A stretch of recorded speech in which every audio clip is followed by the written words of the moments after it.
이야기가 있는 라디오.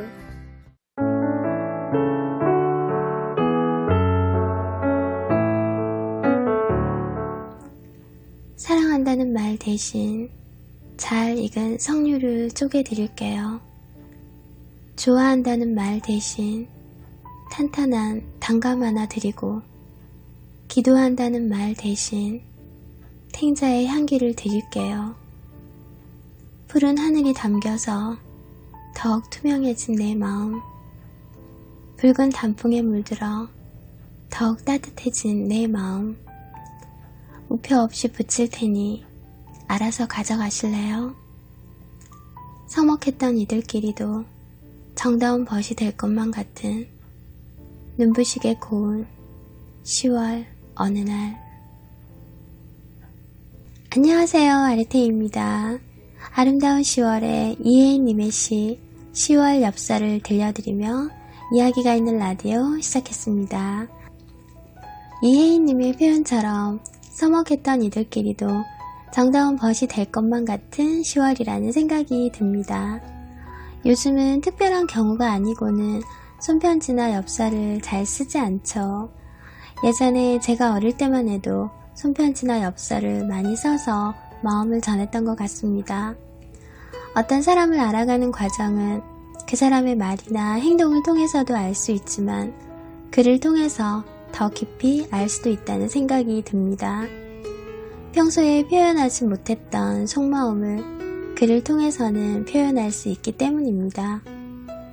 누군가에게 내 마음을 전하는 좋은 도구로 편지나 엽서를 많이 활용했었습니다. 가을에는 단풍잎이나 은행잎을 주워다가 책갈피에 넣어두었다가 편지를 쓸 때 함께 넣어서 보내기도 했던 기억이 납니다. 너무 낭만적이죠? 편지란 안부, 소식, 용무 따위를 적어 보내는 글을 말합니다. 천리 면목이라고도 하는데 이는 천리 밖에서도 얼굴 보듯 한다는 뜻입니다. 즉, 멀리 있는 이의 얼굴을 보고 말한다는 의미로 편지의 속성을 잘 나타내는 표현입니다. 10월 1일이 국군의 날이었죠. 편지하면 위문 편지를 빼놓을 수가 없잖아요. 요즘 학교에서는 그런 걸 하는지는 모르겠지만 예전에는 국군의 날에 맞춰 위문 편지라는 게 있었습니다. 담임 선생님이 아침 조회 때 위문 편지 쓰라고 말씀하시며 편지지와 편지 봉투도 나눠주셨던 걸로 기억하는데, 오늘 종례 시간까지 다 써서 내고 가라 하시면 살짝 귀찮아하는 애들은 미루다 마지막 쉬는 시간에 후다닥 써서 내기도 하고, 또 다른 친구들은 점심시간에 그림도 그리고 시도 적고 정성스럽게 써서 내기도 했었습니다. 고등학교 2학년 때였는데 너무 예쁘게 생긴 친구가 있었습니다. 정말 누가 봐도 소녀 여자한 친구였는데 그 친구가 위문 편지를 쓰는데 알록달록 너무 정성스럽게 쓰더라고요. 편지지 2장을 가득 채워서 국군 아저씨에 대한 감사한 마음을 담아서 쓰는 걸 보면서 대단하다 싶었거든요. 저희는 미술반이어서 글로 다 채우기가 싫은 아이들은 그림을 많이 그려서 글을 최소화했는데, 그 친구는 그림도 그리고 글도 가득 채워서 누가 봐도 정말 진심 어린 마음이 느껴지더라고요. 사실 위문 편지를 쓰면 그걸로 끝이잖아요. 그런데 그 친구에게는 답장이 왔어요. 학교에서 보냈으니까 처음에는 학교로 답장이 왔던 것 같습니다.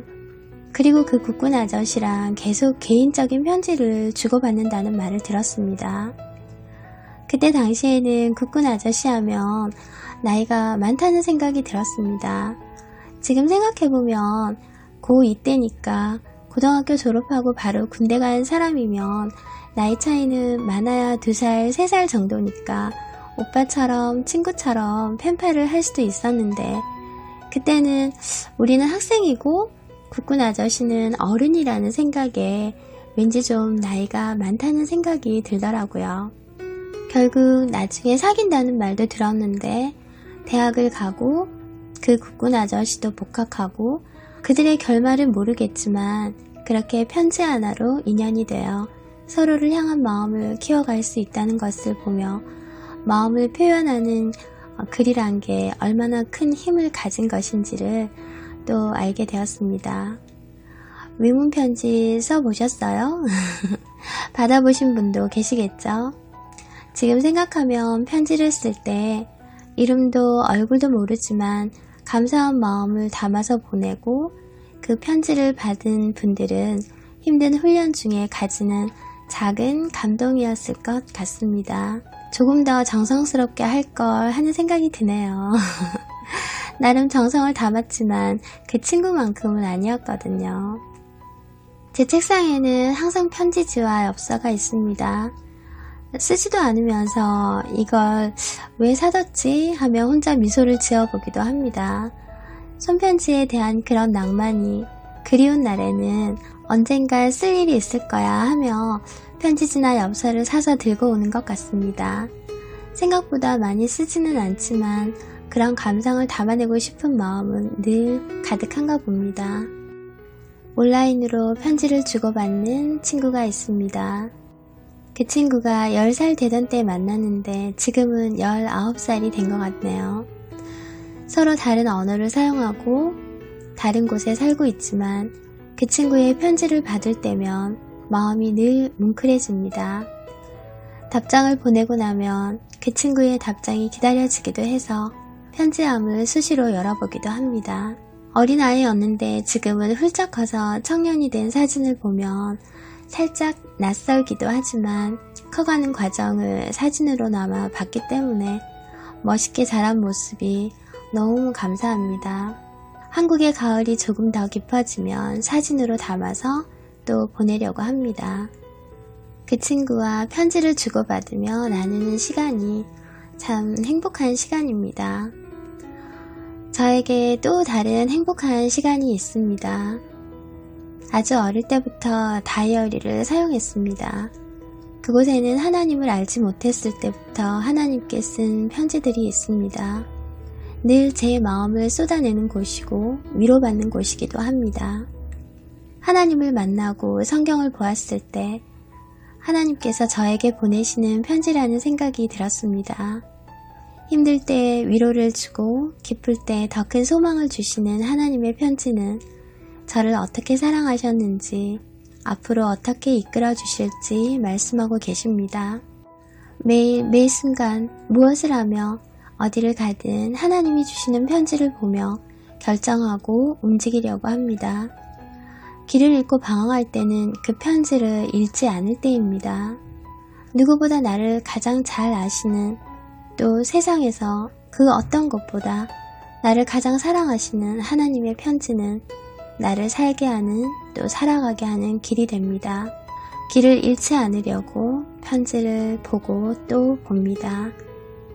이 편지를 남기신 하나님의 마음을 너무 잘 알기에 눈물 나고 감사하고 또 행복합니다.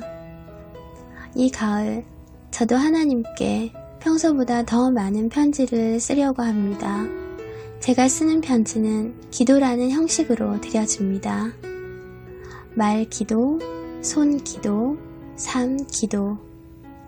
이런 기도를 통해 더 많은 편지를 드리며 저도 하나님을 사랑하는 마음을 마음껏 표현하려고 합니다. 편지라는 말이 담고 있는 따뜻함은 그 어느 때보다 가을이라는 계절에 잘 어울리는 것 같습니다. 편지를 쓴다는 것은 받는 대상을 깊이 생각하는 마음을 담고 있습니다. 좋아하는 사람이 아닌데 내 마음을 전하는 글을 쓸 수가 있을까요? 안부가 궁금하다는 것, 묻는다는 것은 보고 싶다는 마음에서 나온 것 같습니다.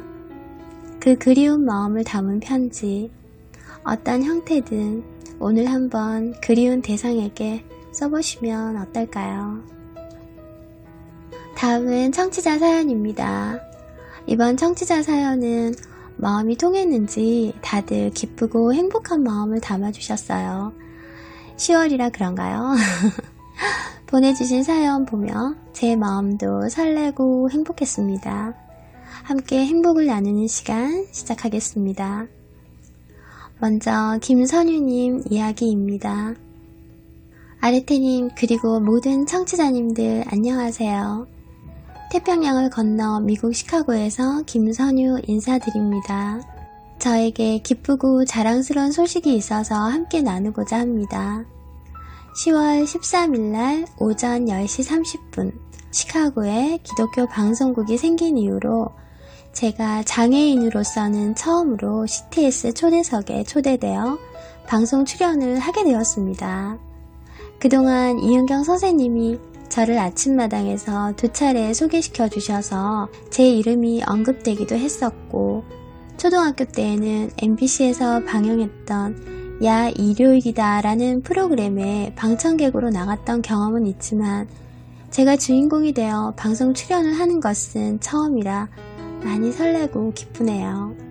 방송에서 이은경 선생님 이야기를 아주 조금 하겠지만 그보다 더 많이 제가 만난 하나님을 간증하고 플룻이나 기타로 찬양 연주도 할 계획입니다.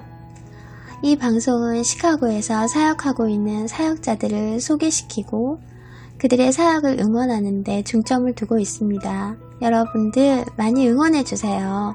나중에 유튜브 링크도 보내드릴게요. 사랑합니다. 와, 선유님 드디어 방송 출연까지 하시게 되었네요. 정말 축하드립니다. 누구보다 멋지게 잘 하실 것 같아요.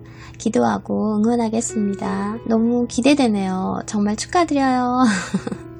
좋은 소식 함께 나누며 같이 기뻐할 수 있어서 너무 감사해요.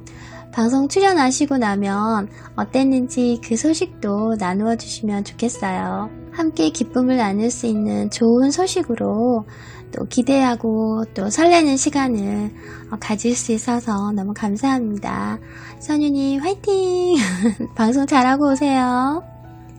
다음은 카르멘님이 보내주신 이야기입니다. 안녕하세요. 저는 가수 김호중님을 좋아해서 그를 응원해주는 많은 유튜버 분들의 채널을 구독하고 매일 그분들 방송을 보고 있는 열혈 구독자입니다. 그중 이한TV의 바리톤 이한쌤 방송을 제일 좋아합니다. 전에는 이한 선생님께서 콘서트를 서울에서 하셨는데 갈 수가 없던 저는 그곳에 가서 콘서트도 즐기고 이한쌤과 사진도 찍고 하는 분들을 한없이 부러워했어요. 그런데 6월 마지막 날에 양평의 비아 베네토 카페에서 콘서트를 하신다는 거예요. 퇴근하고 설레는 마음으로 엄마 차를 타고 달려갔어요. 러시아국 특집이었는데 러시아어를 몰랐지만 너무 좋았습니다. 공연이 끝나고 엄마가 사진을 찍어주시려고 자리를 비우시니 쌤께서 그 자리에 앉으셨어요. 이런저런 대화를 나누고 사인도 받았습니다. 쌤 덕분에 다른 분들 사인도 받을 수 있었어요. 그날은 정말 너무 행복하고 최고였어요. 두고두고 잊지 못할 것 같아요. 사연을 적으면서도 계속 생각나는데 그런 기회가 또 찾아오면 정말 행복할 것 같습니다. 카르멘님, 좋아하는 분의 공연도 보고 사인도 받고 이야기도 나눌 수 있는 너무 좋은 시간이셨네요. 부럽네요. 저도 잊을 수 없었던 공연을 꼭 다시 보고 싶은데 그런 날이 정말 오면 좋겠다는 생각을 합니다. 가을이 되면 공연, 전시회 같은 것에 대한 목마름이 더 커지죠. 마음껏 예전처럼 누릴 수 있는 그날이 빨리 오기를 또 바라봅니다. 행복했던 기억을 나누어 주셔서 카르멘님 감사합니다. 다음은 하부 유튜브님의 이야기입니다. 안녕하세요. 하부 유튜브입니다. 저는 유튜브를 하면서 사실 멤버십 가입이나 후원이라는 걸 받아본 경험이 없습니다. 저번에 제 인생에 관한 사연을 보냈을 때 2019년 6월 17일 유튜브를 시작하고 축구와 풋살 관련 컨텐츠를 올리고 있다고 말씀드렸습니다. 처음에는 어떤 컨텐츠로 가야 할지도 몰랐고 유친이라는 개념도 없었습니다. 2달 정도 하면서 컨텐츠도 잡아갔고 시청자 미디어 센터라는 좋은 공간에서 녹화를 하면서 유친이라는 개념도 배웠습니다. 유친이라는 개념을 알게 되고 그에 맞게 영상 제작을 하려고 하다 보니 시청자도 많아지게 되었습니다. 저의 작은 노력도 들어갔을지는 모르겠지만 이렇게 제 컨텐츠를 알아봐 주시는 분들에게 감사함을 느꼈습니다. 그렇게 2021년까지 왔습니다.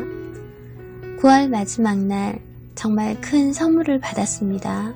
라이브 방송 도중에 시작한 지 얼마 되지 않아 멤버십 가입은 물론이고 후원까지 하시는 분이 계시더라고요. 사실 저는 그분들께 크게 도움을 준 적도 없는데 제 노력을 높게 쳐주시니 매우 감사한 마음이 들었습니다. 유튜브를 정말 열심히 해야겠구나 하는 생각이 크게 들었습니다. 2021년 9월 30일은 제 인생에 있어 매우 역사적인 이정표로 장식될 것 같습니다. 다른 분들에게는 아무렇지 않은 일이겠지만 유튜브 시작한 지 3년 동안 후원이라는 걸 한 번도 못 받았다가 받아보았으니까요. 저에게 할 수 있다는 용기를 주신 그분들께 대단히 감사드립니다. 비록 컨텐츠가 부족하고 남들에게 관심을 가질 수 없는 작은 것일지라도 꾸준히 해야겠다는 생각을 다시 한번 했습니다. 다시 한번 감사드립니다. 허브 유튜브님 그날 기뻐하시는 모습을 함께 나눌 수 있어서 저도 감사했어요. 또 이렇게 사연을 보내주셔서 청취자님들과 그 행복했던 기억을 함께 나눌 수 있어서 너무 좋습니다. 늘 열심히 하시는 모습을 많은 분들이 좋아하시는 것 같습니다. 유치님들 정말 좋으신 분들 너무 많으세요. 저도 꾸준히 열심히 해야겠습니다. 좋은 사연 감사합니다.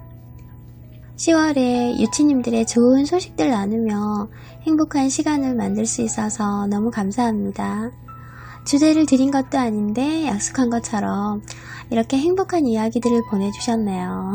너무 감사하고 또 좋습니다.